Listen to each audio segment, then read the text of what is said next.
Hello friends. आज के lecture में हम पास्ट टेंस को पढ़ेंगे। इससे भूतकाल का बोध होता है और इसके भी चार भेद होते हैं।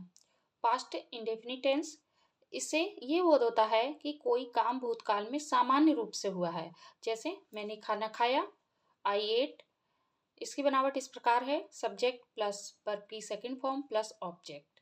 आई ate, he did this work. हमारे पूरे टेंसों में जो सेकंड फॉर्म लगती है वो पास्ट इंडेफिनिट टेंस में ही लगती है।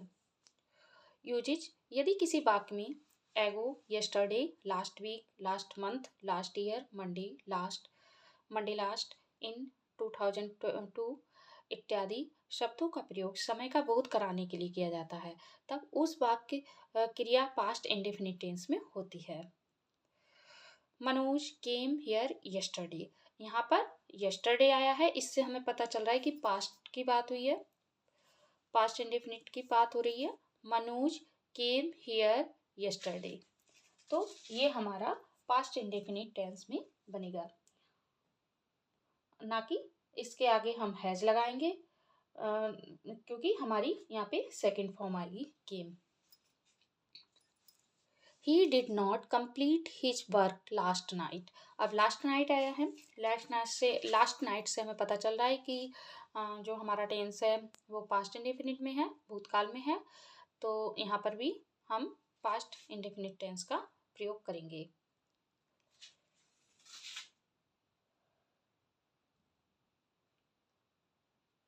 ही पास्ट टाइम के हैबिचुअल एक्शन आदतन क्रिया को बतलाने के लिए भी पास्ट इंडेफिनिट टेंस का प्रयोग किया जाता है। पास्ट टाइम की आदत बतलाने के लिए सामान्यतः निम्न शब्दों का प्रयोग किया जाता है: often, always, daily, everyday, week, month, year, etc। Deepak always come late, Deepak सदैव लेट आता है। अब उसकी ये आदत हो गई है लेट आने की, लेट ही आता है, तो यहाँ पर हमारा प्रेजेंट इंडेफिनिट टेंस बनेगा। और क्या लगा है यहाँ पर हमारा हैबिट को बतलाने के लिए ऑलवेज, तो यहाँ पर हमारा पास्ट इंडेफिनिट टेंस बनेगा। Manjeet open invited me to dinner. Open, अब यहाँ पर ओपन आया है, इससे पता चल रहा है कि हमारा जो टेंस है वो पास्ट में है, तो यहाँ पर हमारा पास्ट इंडेफिनिट टेंस में बनेगा क्योंकि आदतन की बात की गई है। पास्ट की हैबिट बतलाने के लिए यूज टू का भी प्रयोग किया जाता है। I use to walk in the morning, यहाँ पर यूज टू का भी प्रयोग किया जाता है, तो यहाँ पर क्या है कि I use to walk in the morning, तो यहाँ पर भी उसकी आदत है मॉर्निंग में वॉक करने की। Alok use to take milk daily, Alok को डेली मिल्क पीने की आदत है, तो ये भी एक आदत है। और ये यहाँ पर क्या एक वर्ड आ रहा है डेली, तो यहाँ पर यूज टू भी और यूज टू भी आ रहा है, इसलिए यहाँ पर पास्ट इंडेफिनिट टेंस में बनेगा। पास्ट टाइम की दो साथ साथ होने वाली क्रिया को बतलाने के लिए पास्ट इंडेफिनिट टेंस का प्रयोग किया जाता है। अब दो कोई आदत है, पास्ट टाइम की दो साथ साथ होने वाली क्रियाएं हैं, बतलाने के लिए उनके लिए भी पास्ट इंडेफिनिट टेंस का प्रयोग किया जाता है। कैसे किया जाता है देखते हैं। She cooked while the children played, अब यहाँ पर खाना भी बन रहा है और संग में बच्चे भी खेल रहे हैं, तो ये दो क्रियाएं हो गई हैं कि खाना भी बन रहा है और बच्चे भी खेल रहे हैं, दोनों काम साथ साथ हो रहे हैं, तो ये पास्ट इंडेफिनिट टेंस में बनेगा। जब पास्ट टाइम की जारी रहने वाली क्रिया के बीच कोई दूसरी घटना घटी हो, तो दूसरी घटना को पास्ट इंडेफिनिट टेंस में मनाया जाता है। जैसे व्हेन वी वर स्लीपिंग आशीष केम, अब यहाँ पर एक घटना जारी थी, जब हम सो रहे थे आशीष आया, एक घटना जारी है तो दूसरी घटना स्टार्ट हुई, मतलब आशीष आया, तो ये भी पास्ट इंडेफिनिट टेंस में। तो यहाँ पर क्या है, यहाँ पर जो दूसरी घटना है वो पास्ट इंडेफिनिट टेंस में बन रही है, आशीष के सेकंड फॉर्म है। वहन बबीता वाज वॉचिंग टीवी, जब बबीता टीवी देख रही थी, हर फादर वॉज अराइव्ड, तो यहाँ पर जो पहली घटना जारी थी टीवी देखने की, तो दूसरी घटना घटित हुई कि उसके पिता आए, तो यहाँ पर अराइव्ड, यहाँ पर दूसरी घटना स्टार्ट हुई। पास्ट इंडेफिनिट टेंस में बन रहा है।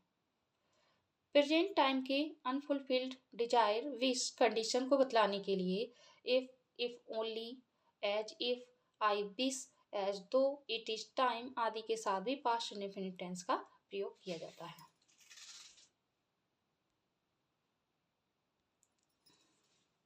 It is time we went there. अब यहाँ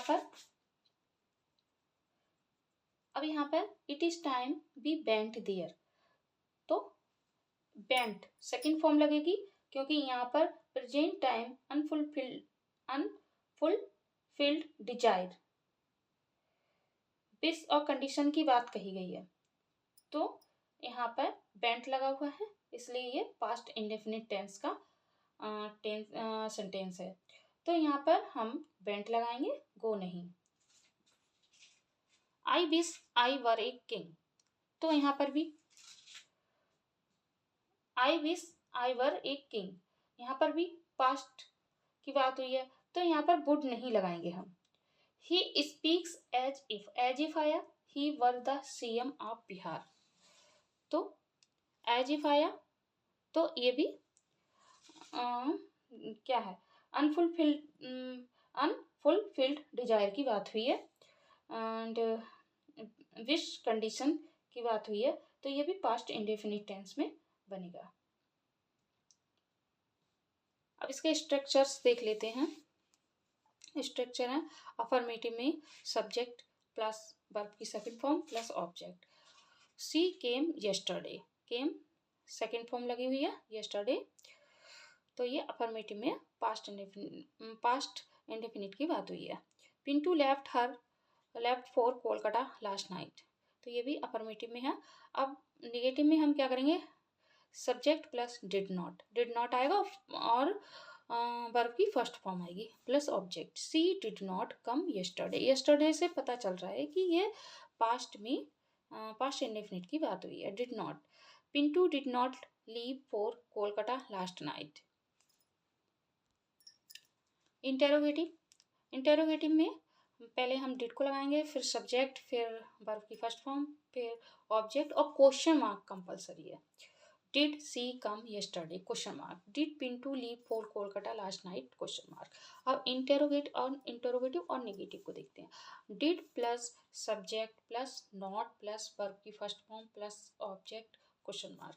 अब यहाँ पर सबसे पहले डिड आएगा, फिर सब्जेक्ट सी आएगा, उसके बाद वर्ब ना आकर नॉट पहले आएगा, उसके बाद वर्ब की फर्स्ट फॉर्म लगेगी yesterday question mark. Did Pintu not leave for Kolkata last night question mark. अब क्वेश्चन वर्ड देखते हैं हम। Question word plus did plus subject plus verb की फर्स्ट फॉर्म प्लस ऑब्जेक्ट का और question mark compulsory. Why did helping verb, she come yesterday question mark, when did Pintu leave for Kolkata last night question mark. इस तरीके से आज हमने past indefinite को देखा। अगर वीडियो आपको अच्छी लग रही हो तो लाइक सब्सक्राइब एंड शेयर जरूर करें और कमेंट करें। ओके।